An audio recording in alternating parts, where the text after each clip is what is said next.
ಕತೆ, ಚಿತ್ರಕಥೆ, ಸಂಭಾಷಣೆ, ಪರಿಕಲ್ಪನೆ, ಎವ್ರಿಥಿಂಗ್ ಈಸ್ ಗುರುಪ್ರಸಾದ್. ನಾನು ಒಬ್ಬ ಕಲಾವಿದ. ಹುಡುಗ ಕೈ ತುಂಬ ದುಡ್ಡು ಕೊಟ್ಟಿದ್ದಾನೆ, ನಮ್ಮ ಮನೆ ಹುಡುಗ, ನಮ್ಮ ಮನೇಲಿ ಬೆಳೆದವನು. ಅವನು ತುಂಬ ಒಳ್ಳೆಯದಾಗಬೇಕು ಅನ್ನೋದು ನನ್ನ ಒಂದು ಅಭಿಲಾಷೆ.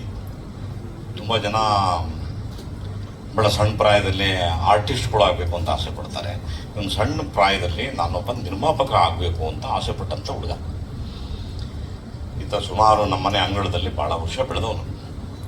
ಹಾಗಾಗಿ ಸಂಪೂರ್ಣವಾಗಿ ಇವನ ಮೇಲೆ ನಂಗೆ ನಂಬಿಕೆ ಇರಲಿಲ್ಲ.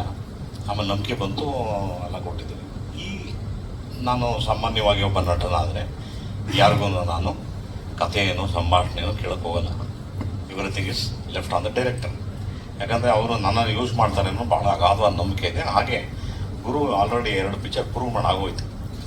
ಈಗ 3ನೇ ಪಿಕ್ಚರ್ ತುಂಬ ಚೆನ್ನಾಗಿ ಸಂತೋಷ ಕೊಡಬೇಕು ಅನ್ನೋ ದೃಷ್ಟಿನಲ್ಲಿದೆ. ಅದು ಪ್ರತಿಯೊಂದೂ ಕೂಡ ಅದು ಅವರ ಹೆಗಲ ಮೇಲೆ ಇದ್ದಂಥ ಸಿನಿಮಾ. ನಾನು I am just an actor. ಬಣ್ಣ ಹಚ್ಚಿ ಆ್ಯಕ್ಟ್ ಮಾಡಿ ನನಗೆ ಕೊಟ್ಟಂಥ ಪಾತ್ರವನ್ನು ಮಾಡಿದ್ದೀನಿ. ನನ್ನ ಪ್ರಕಾರ ನನ್ನ ಪಾತ್ರಕ್ಕೆ ನಾನು ತುಂಬ ನ್ಯಾಯ ಸಲ್ಲಿಸಿದ್ದೀನಿ ಅಂತ ನಾನು ಭಾಳ ನಂಬಿಕೆಯಿಂದ ಹೇಳ್ತೀನಿ. ಖಂಡಿತವಾಗಿ.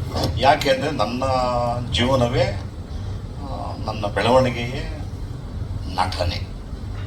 ತುಂಬ ಬಾಲ್ಯಾವಸ್ಥೆಯಿಂದ ಕನಸು ಕಂಡು ನಾನು I should become an actor ಅಂತ. ಅದಾಗಿದ ಮೇಲೆ ನಾನು ಪರಿಪೂರ್ಣವಾಗಿ ಅದರ ಬಗ್ಗೆ 100% ಆಲೋಚನೆ ಮಾಡೋಂಥದ್ದು. Yes done a good job. ನನ್ನನ್ನು ನಗ್ಸಕ್ಕೆ ಒಂದು ಯಂತ್ರವಾಗಿ ಬಳಸ್ಕೊಂಡು ಅವರ ಬುದ್ಧಿಶಕ್ತಿಯಲ್ಲಿ ಒಂದು ಕಥೆಯನ್ನು ಮಾಡಿಕೊಂಡಿದ್ದಾನೆ. ಅದು ಒಬ್ಬೊಬ್ಬ ಡೈರೆಕ್ಟ್ರಿಗೆ ಒಂದು ಕೆಪಾಸಿಟಿ. ಅದು ಇಲ್ಲಿ ನೋಡೋಕೆ ಒಂಥರ ಇರುತ್ತೆ, ಪರದೆನಲ್ಲಿ ಒಂಥರ ಇರುತ್ತೆ, ಭಾಳ ಒಂದು ಮಜಾ ಸಿಕ್ಕುವಂಥದ್ದು.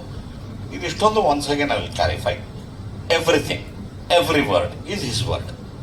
I am just an actor. ತಾವೆಲ್ಲ ಬಂದಿದ್ದೀನಿ, ಭಾಳ ಸಂತೋಷ. ನಾನು ತುಂಬ ಹೆಚ್ಚಿಗೆ ನಿಂತ್ಕೊಳ್ಳೋಕ್ಕಾಗಲ್ಲ. ಸೊ ಹಾಗಾಗಿ ಈ ಚಿತ್ರದ ಟ್ರೈಲರ್ನ ನೋಡಿದ್ದೀನಿ, ಖುಷಿ ಆಯಿತು. ಶುಭ ಹಾರೈಸಿ, ಒಳ್ಳೆಯದಾಗಲಿ, ನಿರ್ಮಾಪಕನು ಒಳ್ಳೆಯದಾಗಲಿ, ಡೈರೆಕ್ಟರ್ ಕಾನ್ಸೆಪ್ಟ್ ಮುಂದಕ್ಕೆ ಹೋಗಿ. ಆಮೇಲೆ ಇನ್ನೊಂದು ಯಾವುದೋ ಸಿನಿಮಾ ಬಗ್ಗೆ ಹೇಳಿದ್ರೆ ನಾವು ಯಾವುದೂ ಒಪ್ಪಿಲ್ಲ, ಅದನ್ನು ಯಾವುದೂ ಮಾಡಿಲ್ಲ. ಸುಮ್ಮನೆ ಅವರೊಂದು ಸರಿ ಜೋಕಾಗಿ ಹೇಳಿದ್ದಾರೆ. ನನಗೆ ಇನ್ನೂ ಯಾವುದು ಒಪ್ಪಿಗೆ ಆಗಿಲ್ಲ ಅಂತ. ಸೊ ಹಾಗಾಗಿ ಇದಿಷ್ಟು. Everything is directors and the stage is given to the director. Question is yours, answer is this. Enjoy. ಇಲ್ಲ, ಆ ಥರ ಯಾವ್ದು ಇಲ್ಲ ಅಂತ ಹೇಳ್ದಲ್ಲ. ಅವ್ರ ಖುಷಿ ಹೇಳ್ಕೊಂಡಿದ್ದಾರೆ. ನಾನು ಯಾವುದು ಡೇಟೇ ಕೊಟ್ಟಿಲ್ಲ, ನಾನು ಡೇಟೇ ಕೊಟ್ಟಿಲ್ಲಲ್ಲ. ಸೊ ಹಾಗಾಗಿ ಈ ಸ್ಟೇಜನ್ನು ನಾನು ಡೈರೆಕ್ಟರ್ಗೆ ಬಿಟ್ಕೊಟ್ಟು ನಿಮ್ಮ ಜೊತೆ ನಾನು ಕೂತು ಎಂಜಾಯ್ ಮಾಡ್ತೀನಿ. Thank you.